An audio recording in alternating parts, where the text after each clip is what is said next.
आवाज़ India TV के दर्शकों को सप्रेम जय भीम, अभिवादन और शुभकामना। आज हम तरुण भारत दैनिक के भूतपूर्व संपादक और ज्येष्ठ विचारवंत श्री मागो वैद्य जी से मुखातिब हैं और उनसे हम संवाद प्रस्तापित कर रहे हैं।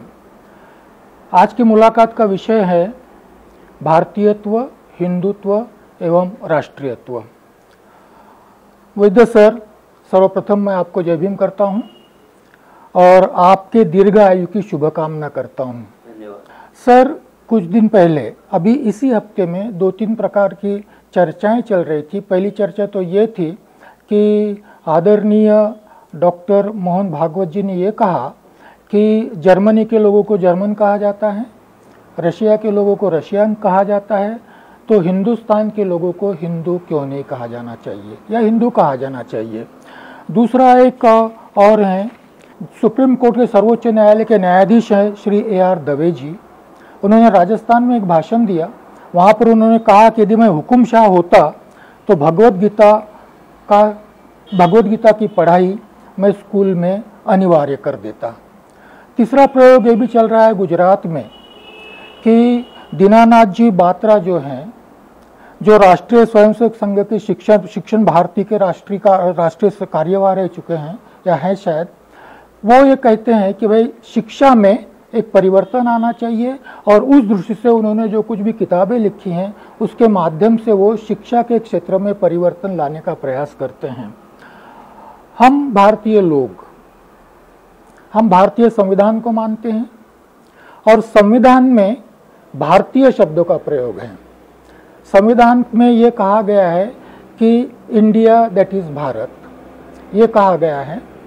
पहले आर्टिकल में भी ये कहा गया है कि हम भारत के नागरिक हैं। ऐसी स्थिति में इस प्रकार के हिंदू शब्द या इस प्रकार का एक आरोपण शायद भारत के कुछ लोगों को पसंद नहीं है। उनको लगता है कि भारतीयता हमारी राष्ट्रीयता है और वो अक्षुण्य रहनी चाहिए, अन्य कोई भी इस प्रकार का संबोधन हम पर आरोपित नहीं करना चाहिए। इसके संबंध में मैं आपके विचार सुनना चाहूँगा।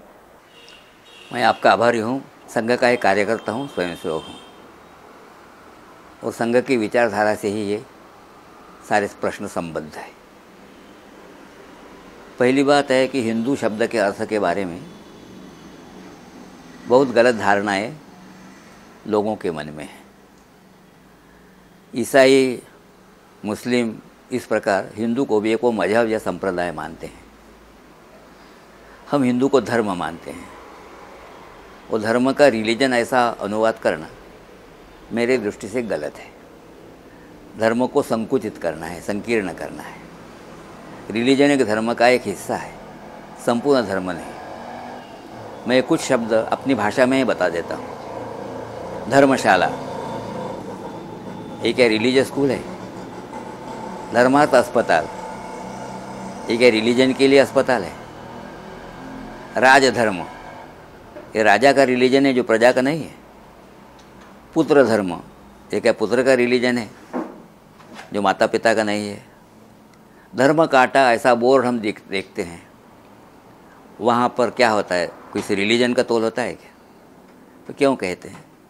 तो धर्म शब्द बहुत व्यापक है, इसलिए हिंदू को एक रिलीजन समझना एक गलत है। अपने संविधान की आपने बात की है। संविधान के धारा 25 के अंदर जो स्पष्टीकरण है उसमें ये लिखा है कि वहाँ ऊपर जो जो हिंदू को लागू है वो सिखों, बौद्धों, जैनों को भी लागू होगा। लेकिन धर्म शब्द का जब प्रयोग करते हैं तो उसका जो व्यापक अर्थ भी हमने भूलना नहीं चाहिए।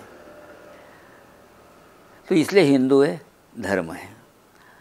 दूसरी बात यह है कि Bharat, India that is Bharat, ये 1950 से शुरू हुआ। उसके पहले इस देश का नाम क्या था? हिंदुस्तान ही था।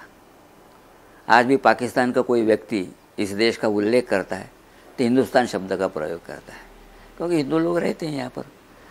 और प्राधान्येन व्यपदेशः एक न्याय है। जहाँ अधिक संख्या में लोग रहते हैं उसका नाम उस बस्ती को, उस इलाके को मिल जाता है। कोई ब्राह्मण पूरा होता है, क्यों होता है? कि वो ब्राह्मण ज़्यादा रहते हैं। मैं कई वर्ष प्रोफेसर्स कॉलोनी में रहा, प्रोफेसर्स कॉलोनी क्यों नाम पड़ा? क्योंकि अधिकतर वहाँ पर प्रोफेसर थे। तो यहाँ हिंदू अधिक है, इसलिए ये हिंदुस्तान कहलाता है। और भले ही अपने संविधान में भारत शब्द, हिंदुस्तान शब्द का प्रयोग नहीं किया, भारत शब्द का प्रयोग किया, तो इसका विरोध नहीं है। भारत ये देश का विस्तार बताता है, तो विस्तार बताता है, हिंदुस्तान बताता है, इसका गुण विशेष, जिसको अंग्रेजी में कहीं क्वालिटेटिव मीनिंग जो है वो बताता है। उसका कारण मैं बताता हूँ। इसलिए भारतीयता कहा और हिंदुत्व कहा, इसमें कोई भेद नहीं है। भारत अपनी मातृभूमि है। फिर हिंदू क्या है? एक दृष्टि से धर्म है, दूसरे दृष्टि से वो राष्ट्र है। हम बहुत पढ़े लिखे लोग राष्ट्र और राज्य में जो अंतर है वो समझते नहीं हैं। राज्य एक राजनीतिक व्यवस्था होती है। It is a political association. मैं आपको अर्नेस्ट बार्कर नाम के अंग्रेजी के एक बड़े विख्यात पंडित है, उनकी किताब है principles of social and political theory. उसमें नेशन के ऊपर एक चैप्टर, स्टेट के ऊपर एक चैप्टर है। उसमें स्टेट का वर्णन ऐसा किया है, वो लिखता है the state is a political association, the state is a legal association, A juridically organized nation or a nation organized for action under legal rules. It exists for law. It exists in and through law. We may even say that it exists as a law. The essence of the state is a living body of effective rules, and in that sense, state is law. राज्य एक व्यवस्था है, राज्य बदलते हैं, राज्यों की व्यवस्था बदलती है, राष्ट्र नहीं बदलता।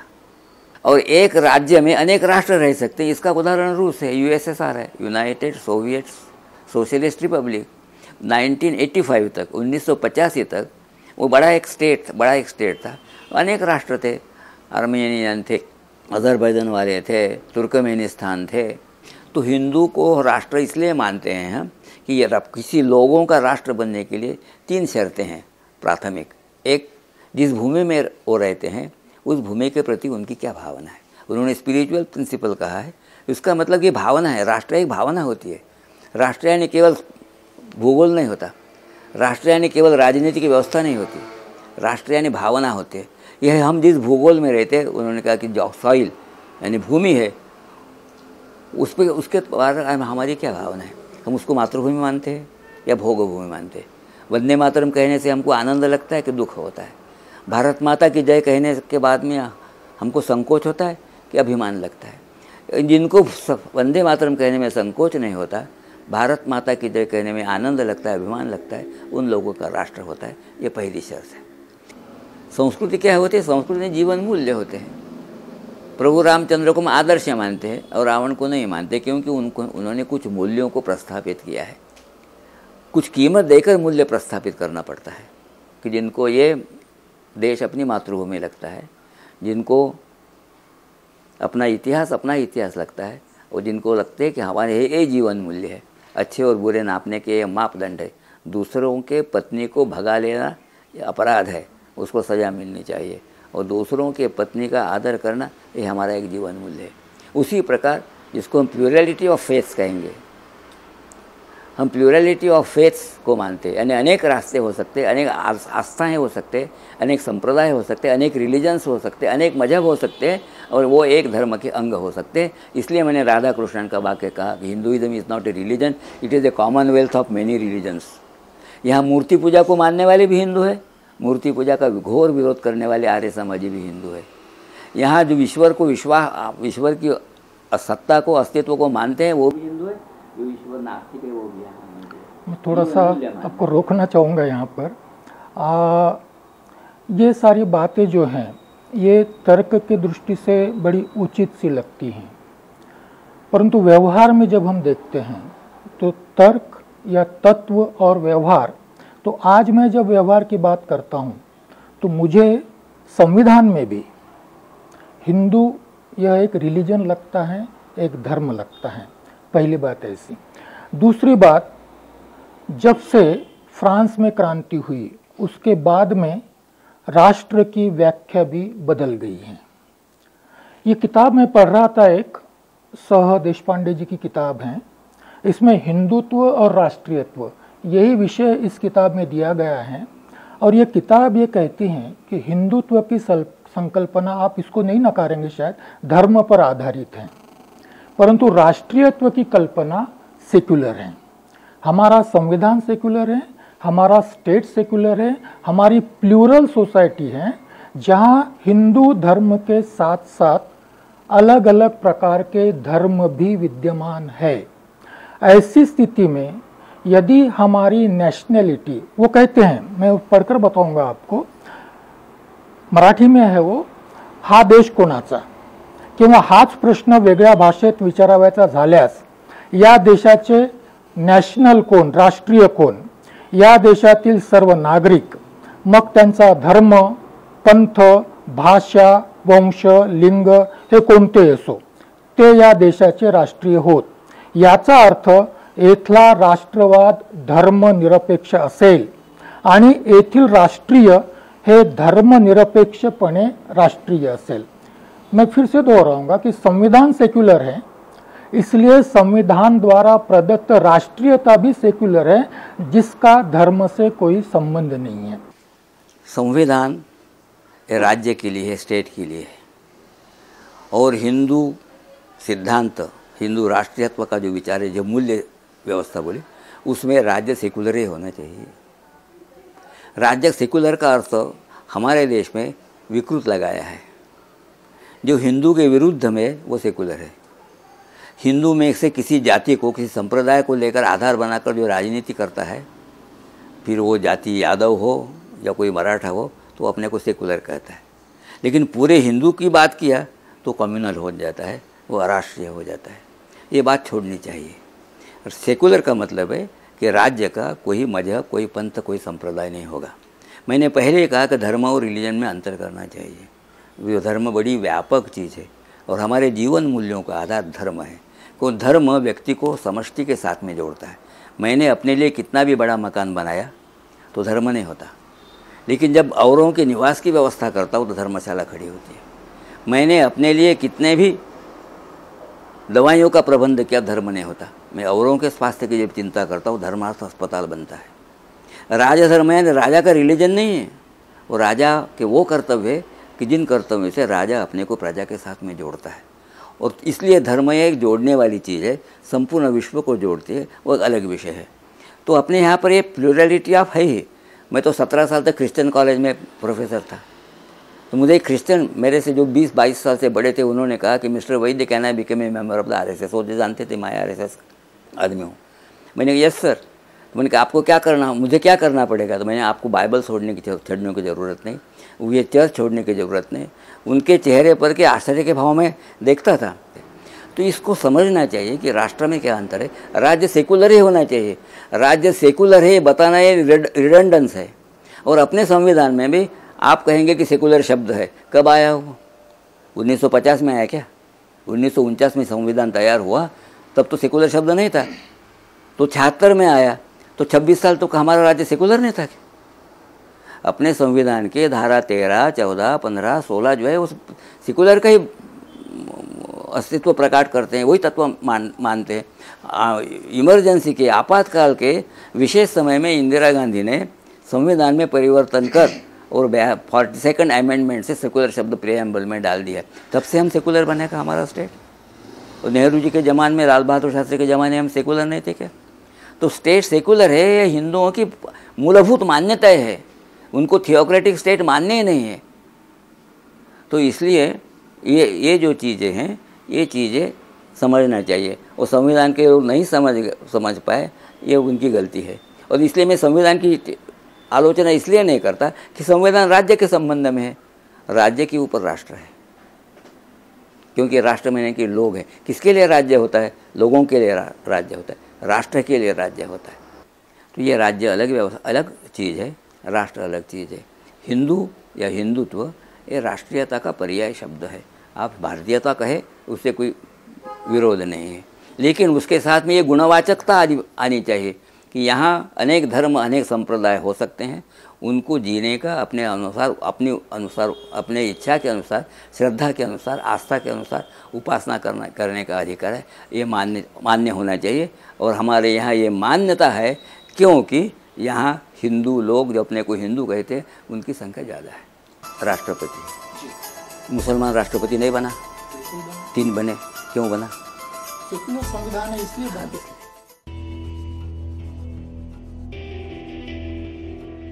क्या है कि हम लोग कभी कभी जिसको अर्थ लगाना बोलते हैं, इंटरप्रिटेशन करना बोलते हैं, आप एक ढंग से इंटरप्रेट करना चाहते हैं, बाकी के लोग उसको दूसरे ढंग से इंटरप्रेट करना चाहते हैं। आप पॉजिटिवली कहते हैं कि यहाँ हिंदू की बहुसंख्या है इसलिए इस प्रकार का सेक्युलर संविधान बना है, ये सही बात है, परंतु निगेटिवली ये कहा जाता है कि यहाँ हिंदू की बहुसंख्या है परंतु साथ ही जो अल्पसंख्यक धर्म है उस पर किसी और धर्म के लोग शासन न करें, इसलिए इस प्रकार के सेक्युलर संविधान की आवश्यकता थी, इसलिए सेक्युलर संविधान विथ सेफगार्ड्स टू माइनॉरिटीज बना है। अपने सबसे ऊंचा अधिकारी कौन है? राष्ट्रपति है जी। मुसलमान राष्ट्रपति नहीं बना, बिल्कुल बना। 3 बने, क्यों बना? सेक्युलर संविधान है इसलिए बना। इसलिए तो इसलिए, और मैंने कहा कि राज्य सेक्युलर होना चाहिए। मुसलमान को उतना ही अधिकार है जितना हिंदू को है। हिंदू को 2 वोट तो नहीं है, संविधान ने दिया है। संविधान में दिया है, तो ये हम तो मानते हैं ना। मैंने इसलिए कहा कि आपको बार बार कहता हूँ कि राज्य में और राष्ट्र में अंतर कीजिए, धर्म और रिलीजन में अंतर कीजिए। धम्मपद बोलते हो, धर्मपद है, उसमें अंतर कीजिए। आप वो अंतर नहीं करेंगे और रिलीजन यानी धर्म ही कहेंगे तो आपके साथ में बहस करने का कोई मतलब ही नहीं है। नहीं, मैं चाहता हूं कि मैं संविधान के दृष्टि से राज्य के लिए बात कीजिए ना। संविधान सेकुलर इसलिए है क्योंकि हम हिंदू चाहते हैं, और जब हिंदू नहीं चाहेंगे कि सेकुलर नहीं होना चाहिए तो अपना हिंदुत्व छोड़ देंगे और राज्य सेकुलर नहीं रहने देगा।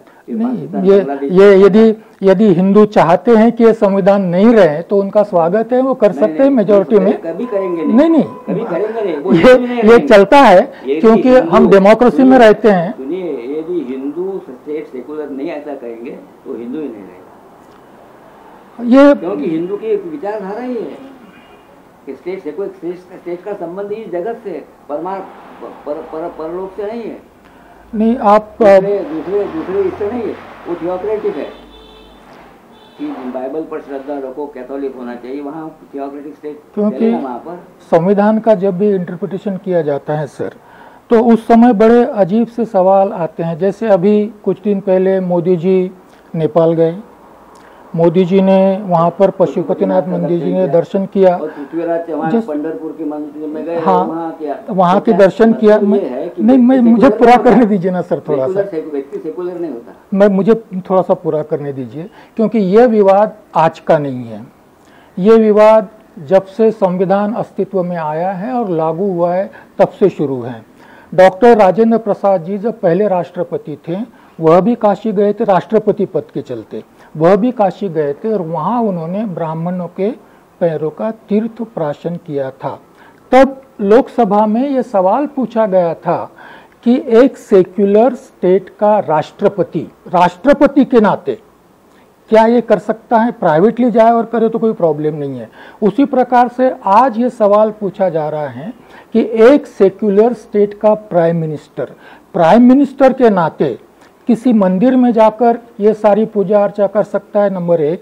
नंबर 2, क्योंकि सेक्युलर स्टेट की व्याख्या इस प्रकार से की जाती है, आप जो भी इंटरप्रेट करें, मैं जो भी व्याख्या करूं, क्योंकि सेक्युलरिज्म संविधान में कहीं भी डिफाइन नहीं किया गया है। संविधान में वो शब्द 1976 में आया है, इस बात से मैं सहमत हूं, परंतु संविधान सेक्युलर है इसके बारे में सारे ही संविधान सभा में बैठे हुए सदस्य मान्य थे। और पंडित बालकृष्ण शर्मा मिश्रा जी का जो भी है सेक्युलरिज्म की व्याख्या जो संविधान सभा डिबेट्स में उन्होंने दी है, वो पढ़ने के बाद ये स्पष्ट हो जाता है कि संविधान सेक्युलर है और स्टेट सेक्युलर है। आप मोदी के नाम से यदि जाते हैं तो किसी को कोई आपत्ति होने का सवाल नहीं है, परंतु एक प्राइम मिनिस्टर के नाते जब आप जाते हैं तो सेक्युलर स्टेट का प्राइम मिनिस्टर, इसलिए क्योंकि संविधान ने धर्म का क्षेत्र राष्ट्रीयता और राज्य से अलग किया हुआ है। और आपका आग्रह यह है कि धर्म का अर्थ हम अपने प्रकार से लगाएंगे और वो राज्य से ऊपर है, राष्ट्रीयता धर्म पर आधारित होनी चाहिए, इस प्रकार का इंटरप्रिटेशन है और इसके चलते आज देश में विवाद खड़े हो रहे हैं। इसलिए मैंने कहा कि गलतफहमी क्यों है विवाद का कारण कि धर्म का सही अर्थ नहीं जानते। धर्म का सही अर्थ जानेंगे और धर्म में जैसा मैंने कहा कि अनेक रिलीजन्स का समावेश होता है तो ये नहीं होगा। मोदी एक व्यक्ति है, वो व्यक्ति के नाते गए वहाँ पर और पशुपतिनाथ की पूजा की। दूसरा कोई होता तो अजमेर के दरगाह में जाता, उसे बिगड़ता नहीं, वो अपने व्यक्तिगत है।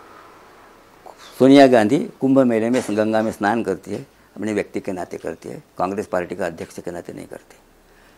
पृथ्वीराज चौहान या जो भी मिनिस्टर यशवंतराव चौहान से लेकर वसंतराव नाइक तक कार्तिकी और आषाढ़ी एकादशी को पंढरपुर के मंदिर में जाते हैं और वहाँ पूजा अर्चा करते हैं, आरती करते हैं, तो उनका व्यक्तिगत है। इसलिए मैंने कहा कि नेशन सेकुलर नहीं होता, क्योंकि नेशन लोगों का बनता है। कुछ थोड़े लोग सेकुलर हो सकते हैं, यानी जो परलोक मानते ही नहीं है, जो ऐहिक है। सेकुलर का मतलब मैं डिक्शनरी आपको बता दूंगा। सेकुलर का मतलब सर्वपंथ समादर नहीं है, सेकुलर ऐहिक है।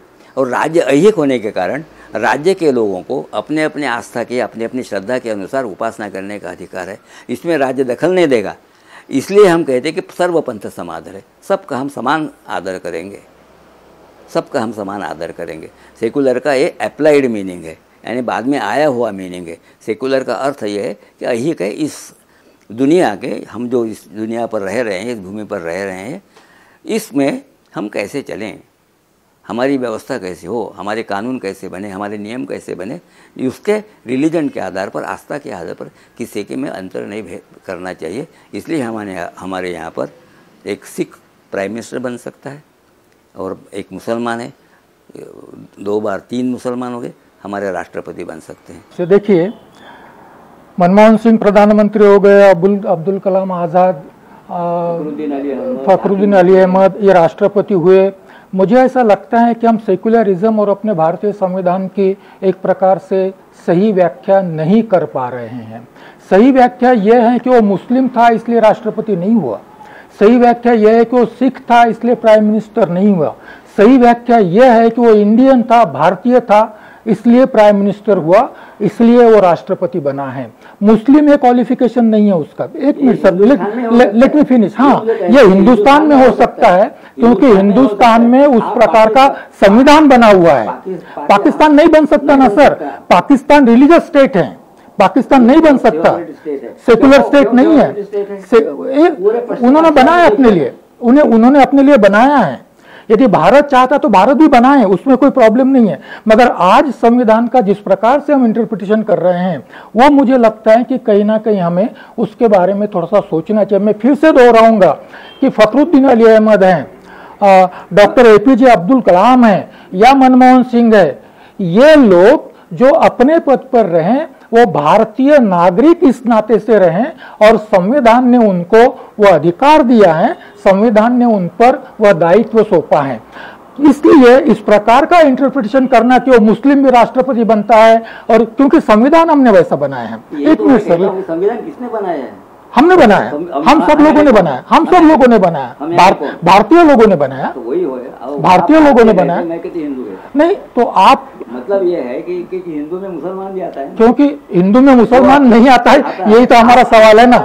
क्योंकि मेरा संविधान ये कहता है कि हिंदू एक रिलीजन है। मुजफ्फर हुसैन है, उसका यहाँ नागपुर में भाषण हुआ हिंदू राष्ट्र के ऊपर।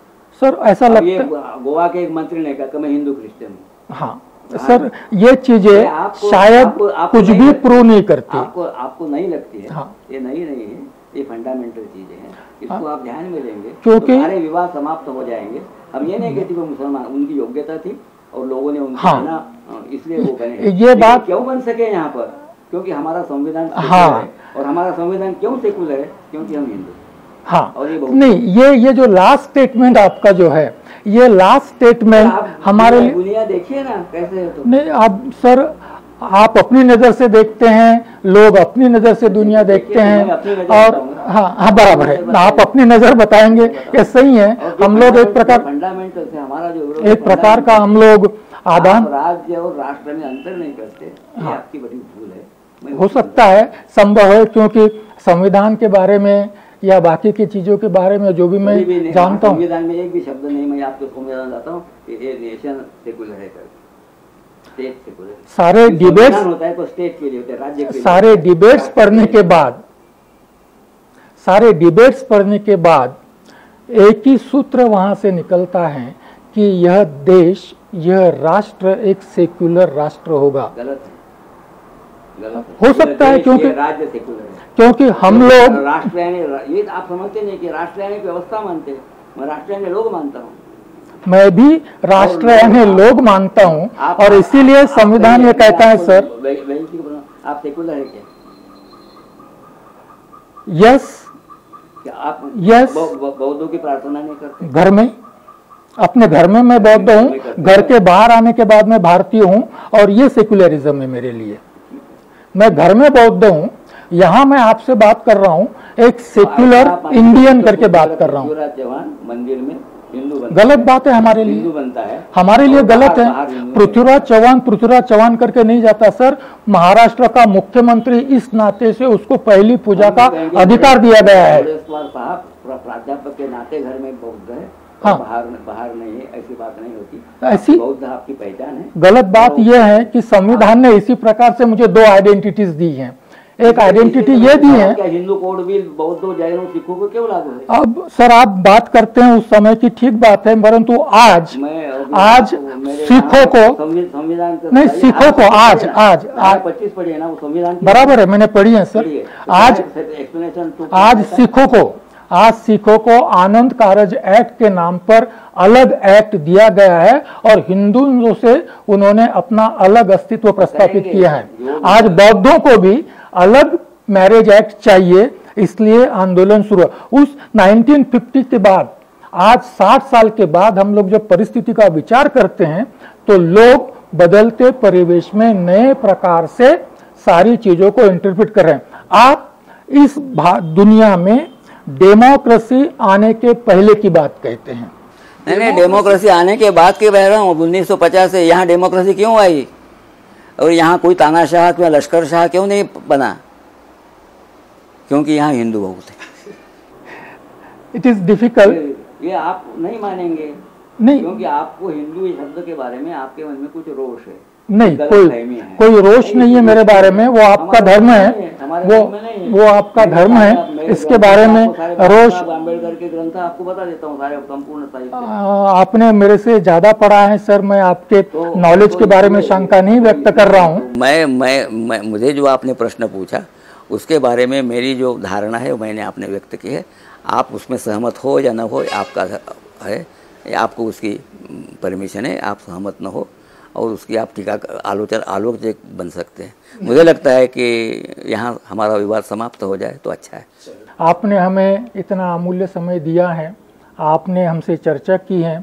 चर्चा का उद्देश्य एक ही था कि अलग अलग तरह के विचार लोगों के सामने जाए, लोगों में विचारों का आदान प्रदान हो, और लोग अपने विवेक के आधार पर अपनी सही समझ बनाने का प्रयास करें। आवाज़ इंडिया के दर्शकों के लिए मैं एक सूचना करना चाहूँगा, एक निवेदन करना चाहूँगा कि यहाँ पर हम लोगों ने जो चर्चा आयोजित की, हम बाबा साहब को मानने वाले लोग हैं, हम डेमोक्रेसी को मानने वाले लोग हैं, हम संविधान को मानने वाले लोग हैं, और इसलिए हम विचारों की भिन्नता को भी मान्यता देते हैं।